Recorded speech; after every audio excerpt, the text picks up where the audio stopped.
एक बार एक राजा के दरबार में एक बहुत ही चतुर मंत्री था। उसके पास हर समस्या का हल था और राजा उससे पूछे बिना कोई भी बड़ा फैसला नहीं लेता था। इस वजह से दरबार के दूसरे लोग मंत्री से ईर्ष्या करते थे। एक दिन राजा ने मंत्री से कहा, आप बहुत होशियार है, लेकिन आपका बेटा बहुत मूर्ख है और उसमें कोई समझ नहीं है। मंत्री को यह बात पसंद नहीं आई और उसने पूछा, महाराज आप ऐसा क्यों कह रहे हैं? आपको मेरा बेटा मूर्ख क्यों लगता है? राजा ने कहा, मैं हर सुबह जब लोगों से मिलने जाता हूं तो आपका बेटा वहां होता है। मैं उससे हर दिन पूछता हूं क्या ज्यादा कीमती है, सोना या चांदी? और हर बार आपका बेटा कहता है चांदी। यह सुनकर दरबार में सभी लोग हंसने लगे और मंत्री को बुरा लगा। बिना कुछ कहे वह सीधा घर गया और अपने बेटे से पूछा, कौन सी धातु ज्यादा कीमती है, सोना या चांदी? बेटे ने झट से जवाब दिया, पिताजी सोना।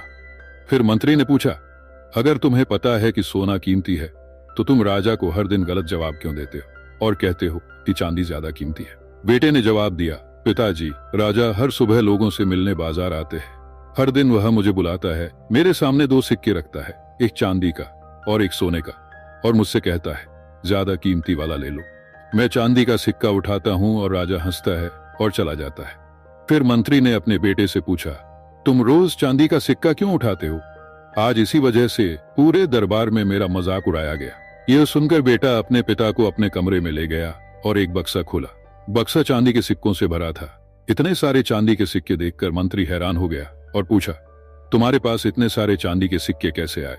बेटे ने जवाब दिया, पिताजी ये वो सिक्के हैं जो राजा मुझे देते हैं। जिस दिन मैं राजा को सही जवाब दे दूंगा और सोने का सिक्का ले लूंगा, वह मुझसे यह सवाल पूछना बंद कर देगा और मुझे हर दिन चांदी का सिक्का मिलना बंद हो जाएगा। जब मैं चांदी का सिक्का उठाता हूं और कहता हूं कि चांदी सोने से ज्यादा कीमती है, तो राजा को बहुत मजा आता है।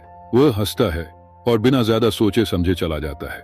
मैं एक सोने के सिक्के के लिए अपना रोजाना का चांदी का सिक्का नहीं खोना चाहता। यह सुनकर मंत्री को अपने बेटे पर गर्व हुआ और उसे समझ में आया कि भले ही लोग उसके बेटे को मूर्ख कहते हों, लेकिन उसके बेटे की समझदारी ऐसी चीज है जिसे सिर्फ एक बुद्धिमान व्यक्ति ही समझ सकता है। अब जब भी कोई उसके बेटे को मूर्ख कहता तो मंत्री मुस्कुराता और चला जाता। दोस्तों, आपने देखा होगा कि कुछ लोग थोड़ा काम करके उसका बड़ा दिखावा करते हैं, जबकि कुछ लोग बिना दिखावे के भी बड़े काम कर देते हैं। अगर आपको पता है कि आप जो कर रहे हैं वो सही है, तो इससे कोई फर्क नहीं पड़ता कि लोग आपको मूर्ख या पागल कहें। दुनिया अक्सर उन लोगों को पागल कहती है जिन्हें वो नहीं समझती। इसलिए अगर आप इस कहानी को और लोगों के साथ शेयर करना चाहते हैं तो कृपया इस वीडियो को लाइक करें। मैं अगली बार आपसे ऐसी ही एक और कहानी के साथ मिलूंगा। इसलिए धैर्य रखें, आभारी रहें और जीवन में आगे बढ़ते रहें।